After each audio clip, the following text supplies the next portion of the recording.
Friends, welcome back to our channel Vaibhav academy. आज हम solve करने जा रहे हैं क्लास 12 के बोर्ड एग्जाम में पूछा जाने वाला मैथ्स का एक बहुत ही इंपॉर्टेंट क्वेश्चन। ये क्वेश्चन कुछ इस तरह से है।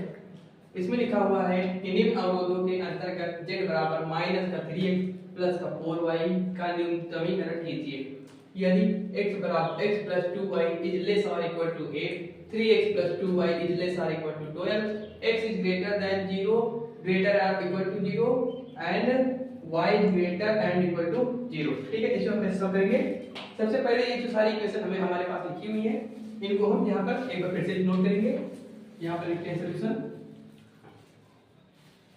अब क्या करेंगे, ये जो इक्वेशन हमारे पास लिखी हुई है पहले ये हमारे पास लिखा हुआ है z बराबर माइनस का 3x प्लस का 4y। ठीक है, अगली इक्वेशन हमारे पास क्या है, लिखा हुआ है x प्लस 2y लेस और इक्वल टू 8। अगली इक्वेशन है हमारे पास, ये वाली लिखेंगे, तीसरी वाली हो जाएगी 3x plus 2y is less और इक्वल टू 12। और अगली इक्वेशन है x इज ग्रेटर और इक्वल टू 0 और y इज ग्रेटर और इक्वल टू 0। ठीक है, इन 4-5 लाइनों को तो हमने क्वेश्चन से ही नोट कर लिया है। अब इसके बाद क्या करेंगे, लिखेंगे समीकरण में बदलने पर। लिखेंगे समीकरण में बदलने पर।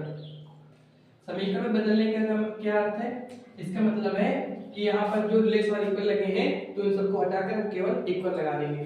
ठीक है, जैसे हमारे पास पहली इक्वेशन है ये वाली, इसको मान लेते हैं इक्वेशन फर्स्ट। उसका काम हमें लास्ट में है तो उसको नहीं मानेंगे, उसको लास्ट में यूज करेंगे। इसको इक्वेशन सेकंड मानते हैं, इसको इक्वेशन थर्ड और इसको इक्वेशन फोर्थ। ठीक है, इक्वेशन फर्स्ट को समीकरण बदलेंगे, क्या हो जाएगा, ये हो जाएगा x plus 2y equal to 8। अगली इक्वेशन कौन सी हो जाएगी, 3x plus 2y is equal to 12। अगली इक्वेशन हो जाएगी x इज इक्वल टू 0 और अगली y इज इक्वल टू 0 हो जाएगा हमारे पास। अब आगे क्या करेंगे, ये हमारे पास इक्वेशन फर्स्ट है, इक्वेशन सेकंड है, यही इक्वेशन थर्ड है, ये इक्वेशन फोर्थ है। इसको समीकरण बदला, वही इक्वेशन थी हमारे पास। बाकी क्या करेंगे, आगे हम क्या करेंगे, प्रतिच्छेद बिंदुओं को निकालेंगे। प्रतिच्छेद बिंदु कैसे निकालेंगे, ये जो हमारे पास दो इक्वेशन दी गई हैं, इक्वेशन फर्स्ट और सेकंड, इससे हम विलोपन विधि द्वारा इसके x और y की वैल्यू निकालेंगे और जो x और y की वैल्यू आएगी वही इसके प्रतिच्छेद बिंदु होंगे। देखिए कैसे, हम क्या करेंगे, हम लिखेंगे समीकरण फर्स्ट और सेकंड और समीकरण सेकंड को घटाने पर। तो समीकरण फर्स्ट क्या है हमारे पास, समीकरण फर्स्ट है x plus 2y is equal to 8। समीकरण सेकंड क्या है हमारे पास, 3x plus 2y is equal to 12। अब क्या करेंगे, हम लिखेंगे घटाने पर। अगर हम घटाएंगे इसको तो जो हम माइनस वहां प्लस, जहां प्लस वहां माइनस हो जाएगा। यहाँ पर प्लस हमारे पास, ये हो जाएगा माइनस, यहाँ पर भी माइनस हो जाएगा, यहाँ पर भी माइनस हो जाएगा, क्योंकि ये इसके आगे कोई सिंबल नहीं है, मतलब प्लस का सिंबल है। ठीक है, तो यहाँ पर भी 2y लिखा है, यहाँ पर भी 2y लिखा है, दोनों कैंसिल हो जाएंगे क्योंकि उनके परिमाण समान है परंतु इनके सिंबल चेंज है। आगे क्या करेंगे, यहाँ पर माइनस का 3x लिखा है, यहाँ प्लस का x लिखा है, ये हो जाएगा माइनस का 2x आएगा यहाँ पर। ठीक है, यहाँ पर लिखा हुआ है माइनस के 12 से 8 घटाएंगे कितना बचेगा, माइनस के 12 से 8 को घटाएंगे कितना बचेगा, माइनस का 4 बचेगा। इस माइनस से माइनस कैंसिल हो जाएगा, 2 1 जा 2 हो जाएगा, तो 2 जा 4 हो जाएगा। तो x की वैल्यू क्या निकलेगी हमारे पास, 2 निकल आई। अब आगे इसको हम इक्वेशन फर्स्ट में रख देते हैं, इस इक्वेशन फर्स्ट में रख देते हैं, इक्वेशन फर्स्ट है हमारे पास, या फिर इक्वेशन सेकंड, दोनों में से किसी में भी रख देंगे जिससे कि हमें y की वैल्यू मिल जाएगी। ठीक है, तो हम लिखते हैं x का मान इक्वेशन फर्स्ट में रखने पर तो x का जो मान है इसको इक्वेशन फर्स्ट में रखेंगे। इक्वेशन फर्स्ट का हमारे पास x plus 2y is equal to 8 है हमारे पास, इक्वेशन फर्स्ट है। इसमें x की वैल्यू रखेंगे, x की जगह लिखेंगे 2 plus 2y is equal to 8। ये 2 इक्वल टू उस तरफ जाएगा, ये हो जाएगा 2y is equal to 8 minus 2, ये हो जाएगा y इज इक्वल टू 6। ये 2 से मल्टीप्लाई कर रहा है y में, ये क्या करेगा, डिवाइड करेगा, है ना, ये नीचे क्या करेगा, डिवाइड करेगा, तो हो जाएगा 2 2 और 2 3 6। तो y की वैल्यू हमारे पास क्या निकली, y की वैल्यू निकली 3, x की वैल्यू क्या निकली थी हमारे पास 2 और y की वैल्यू 3। तो जो x और y की वैल्यू है हमारे पास वो क्या होगी, इसके प्रतिच्छेद बिंदु होंगी। ठीक है, तो यहाँ लिखेंगे प्रतिच्छेद बिंदु क्या है हमारे पास 2, 3। ठीक है, अगला आगे हम क्या करेंगे, आगे तो हमारे पास स्टेप है, हमारे पास लिखा हुआ x बराबर 0 y बराबर 0। ठीक है, इक्वेशन थर्ड और फोर्थ है हमारे पास, है ना। तो इससे हम क्या करेंगे, लिखेंगे समीकरण 1 में, एक बार हम समीकरण 1 में लिखते हैं, पहले लिख देते हैं समीकरण 1 में फर्स्ट में, है ना। जो हमारे पास समीकरण 1 है उसमें हम क्या करेंगे, एक बार x के मान को 0 मानेंगे, उसके बाद y के मान को 0 मानेंगे। ठीक है, तो लिखते हैं समीकरण 1 में, है ना। समीकरण 1 को नोट करते हैं। समीकरण 1 हमारे पास है x + 2y = 8। ठीक है, इसमें हम पहले x के मान को 0 मानेंगे, उसके बाद y के मान को 0 मानेंगे। ठीक है, लिखते हैं x बराबर 0, है ना। लिखते हैं यदि x बराबर 0 है ना, तो तब x का मान हमारा 0 हो जाएगा। तो x की जगह हम क्या लिख देंगे 0 + 2y = 8 हो जाएगा। तो हमारे पास y की वैल्यू क्या बचेगी, ये हो जाएगा 8 और 2 इधर मल्टीप्लाई कर रहा है y में, लिख देते हैं। अच्छा, हम आगे तो ये हो जाएगा y, ये 2 y में मल्टीप्लाई कर रहा है, इक्वल को उस तरफ क्या करेगा डिवाइड करेगा, हो जाएगा 2 4 जा 8। तो y की वैल्यू क्या निकली हमारे पास 4 निकली। अब आगे क्या करेंगे, इक्वेशन फर्स्ट में ही यदि हम y की वैल्यू क्या मान लें 0, तब क्या होगा, जब y की वैल्यू को जब हम 0 मान लेंगे इक्वेशन फर्स्ट में, तो x लिखेंगे, इक्वेशन को सोल्व करेंगे +2, y को भी अब क्या मान लिया हमने 0 मान लिया है, इक्वल में क्या हमारे पास 8 लिखा है। ठीक है, x लिखेंगे, 2 को 0 मल्टीप्लाई करेंगे हो जाएगा 0, इक्वल में क्या बचा हमारे पास 8। तो हमारे पास या x और y की वैल्यू क्या निकली, जब x को हमने 0 माना तो y की वैल्यू 4, और जब y को भी 0 माना तो x की वैल्यू 8। अच्छा देखिए कैसे, यहाँ पर जब हमने x को 0 माना था पहले ना, तो y की वैल्यू क्या निकली 4 निकली। अब यहाँ पर क्या करेंगे, जब हमने x की वैल्यू और y की वैल्यू को 0 माना, क्या किसको 0 माना, y की वैल्यू 0 माना, तो x की वैल्यू क्या निकली 8 निकली। हमने x को पहले लिखा, x के मान पहले लिख दिया, y को बाद में लिखा तो y का मान बाद में लिख दिया। आगे हम सॉल्व करेंगे, लिखेंगे समीकरण दूसरे सेकंड में, इसी तरह से समीकरण सेकंड में। तो हमारे पास दूसरा समीकरण है, उसमें भी इसी तरह से हम क्या करेंगे कि जो x और y के मान को एक बार 0 मानेंगे। ठीक है, तो समीकरण सेकंड को नोट करते हैं। समीकरण सेकंड हमारे पास क्या था, ये था 3x + 2y, 3x + 2y = 12 हो जाएगा हमारे पास, है ना। अब क्या करेंगे, इसमें हम क्या करेंगे, सबसे पहले x के मान को 0 मानेंगे, लिखेंगे यदि x बराबर 0, जब x के मान को 0 मानेंगे तो y का मान क्या निकलेगा 3, x का मान 0 मानो 0 लिख देंगे, प्लस का लिखेंगे 2, y का मान 2 और y लिख देंगे यहाँ पर, इक्वल लिखेंगे 12। ये 3 का 0 मल्टीप्लाई करेंगे तो 0 हो जाएगा, ये हो जाएगा 2y = 12, 2 6 जा 12 हो जाएगा, y की वैल्यू क्या निकलेगी 6। जब हमने x की वैल्यू को 0 माना तो y की वैल्यू क्या निकली 6 निकली। आगे हम क्या करेंगे, इसी में क्या करेंगे, अब y के मान को 0 मानेंगे, इसको 0 मानेंगे, y के मान को लिखेंगे यदि y बराबर 0, जब y को हम 0 मानेंगे तब क्या होता है, इक्वेशन सेकंड में लिखते हैं 3x लिख देंगे प्लस 2, y के मान को हमने क्या माना 0 माना, तो y की जगह क्या लिख देंगे 0 = 12 हो जाएगा। ये हो जाएगा 3x, यहाँ पर 2 का 0 मल्टीप्लाई होगा, 0 हो जाएगा 0, तो उसको लिखेंगे नहीं हम, तो ये हो जाएगा 12। ये हो जाएगा 3 1 का 3 और 3 4 12, तो x = क्या आ जाएगा हमारे पास 4 आ जाएगा। जब हमने y के मान को 0 माना तो x का मान क्या निकला हमारे पास 4 निकला। ठीक है, अब आगे क्या करेंगे, आगे सबसे पहले हम क्या करेंगे कि हम ग्राफ बनाएंगे। कैसे ग्राफ बनाते हैं इसका, यहाँ पर ऐसे लाइन खींचेंगे, एक सीधी लाइन खींचते हैं, x और y एक्सिस बनाते हैं। सबसे पहले हम ये हमने ऐसे खींच लिया, इसको हमने ऐसे खींच लिया। ये जो हमारे पास है इधर, ये है x एक्सिस, तो ये क्या होगी हमारे पास, ये y एक्सिस होगी, है ना, और ये होती है x डैश, ये होती है y डैश।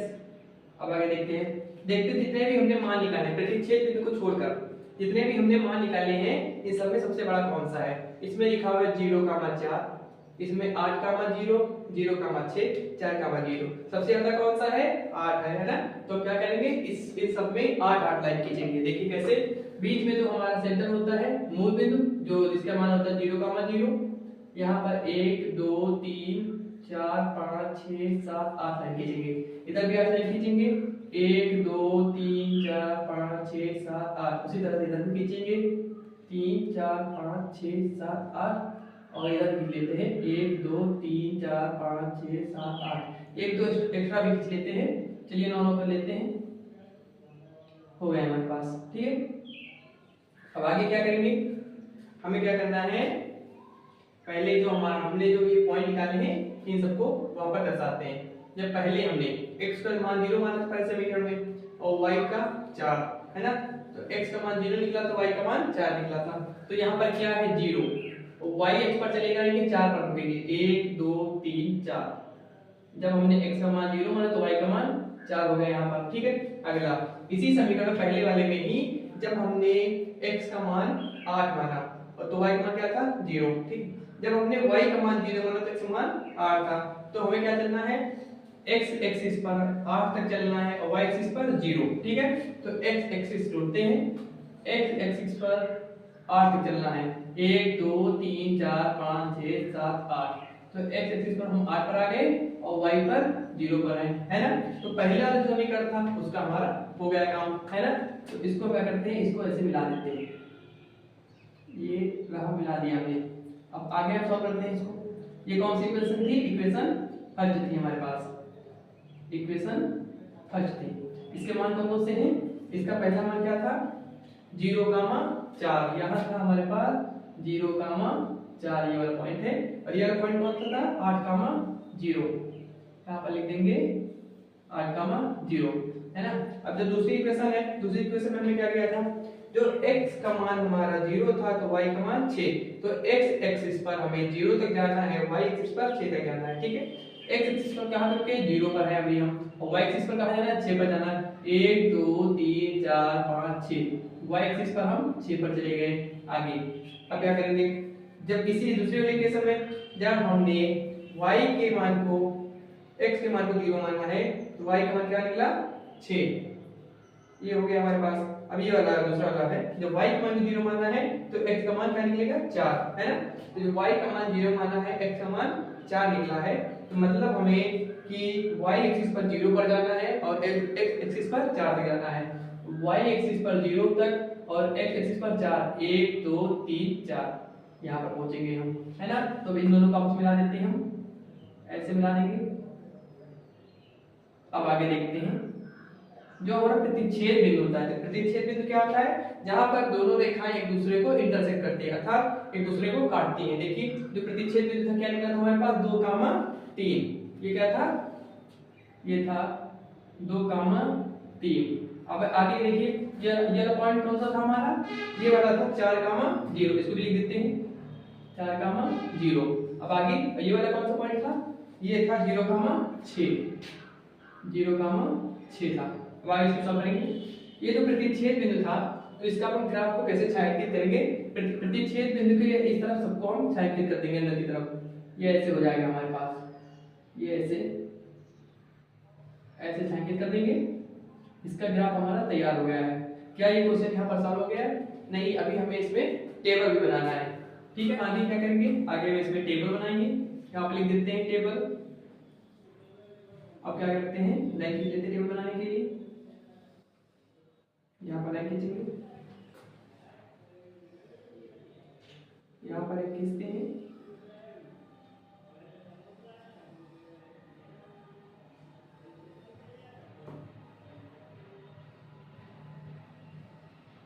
अब आगे लिखते हैं। यहाँ पर भी एक लाइन खींचेंगे हम। यहाँ पर जो होगा हमारा क्या होगा, कोणीय बिंदु। कोणीय बिंदु हो जाएगा जो होते हैं x और x, y होते हैं। आगे यहाँ पर जो हमारा था यहाँ उस समीकरण को लिखेंगे जो हमारी z वाली समीकरण थी, ये वाली समीकरण कर लिखेंगे हम। ये होता है हमारे पास z बराबर माइनस का 3x प्लस का 4y। इस समीकरण को हमने यहाँ पर लिख दिया है।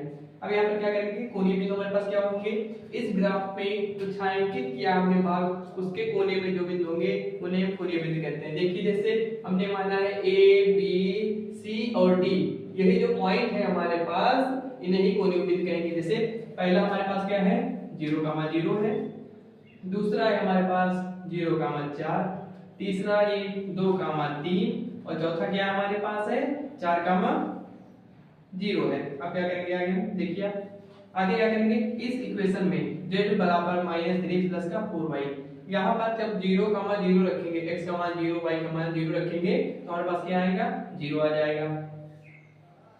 आगे इसमें क्या करेंगे, जब x का मान 0 रखेंगे y का मान 4 रखेंगे। देखिए जब x का मान हम यहाँ पर 0 रख देंगे तो ये वाला पार्ट वाला 0 हो जाएगा, y का मान 4 रखेंगे हो जाएगा 4 × 4 कितना आ जाएगा 16 आ जाएगा। तो यहाँ पर कितना आएगा हमारे पास, यहाँ पर आएगा 16 आ जाएगा। ठीक है, अब यहाँ पर देखिए x का मान कितना रखेंगे, x का मान रखेंगे 2 और y का मान 3। इसी वाली इक्वेशन में रखते हैं x बराबर कितना रखेंगे 2 और y का मान कितना रखेंगे प्लस का 4 गुणे y का मान कितना रखना है 3 रखना है। ठीक है, ये हो जाएगा 2 3 6 माइनस का प्लस लगेगा यहाँ पर 4 3 12, 12 में से 6 जाएगा कितना बचेगा 6 बचेगा, तो यहाँ पर लिख देते हैं 6।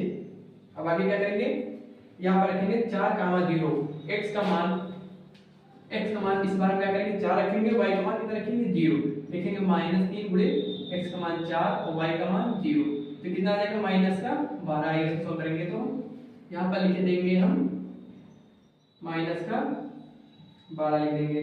ठीक है, हमसे कहा गया था क्वेश्चन में कि न्यूनतमीकरण कीजिए, और न्यूनतमीकरण मतलब जो मान सबसे छोटा हो। बताइए क्या सबसे छोटा क्या है 0 है, लेकिन 0 सबसे छोटा नहीं होगा, माइनस की संख्याएं सबसे छोटी होती हैं, जैसे -12 सबसे छोटा है, तो हम इसको क्या लिख देंगे न्यूनतमीकरण। यहाँ पर हमारा न्यूनतमीकरण हो गया, कितना आएगा -12। अगर हमसे कहा जाता कि अधिकतमीकरण कीजिए तो उसमें हम सबसे बड़ा वाला मान लिखते हैं, जैसे कि 16 हमारा होता है अधिकतमीकरण और जो सबसे कम होता है न्यूनतमीकरण होगा।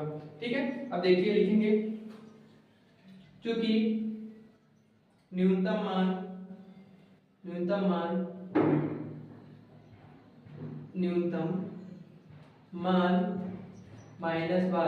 है, इसलिए न्यूनतमीकरण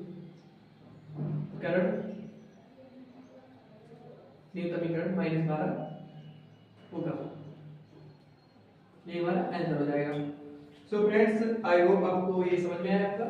अगर आपको समझ में आया है तो हमारे वीडियो को लाइक कीजिए एंड चैनल को शेयर एंड सब्सक्राइब कीजिए।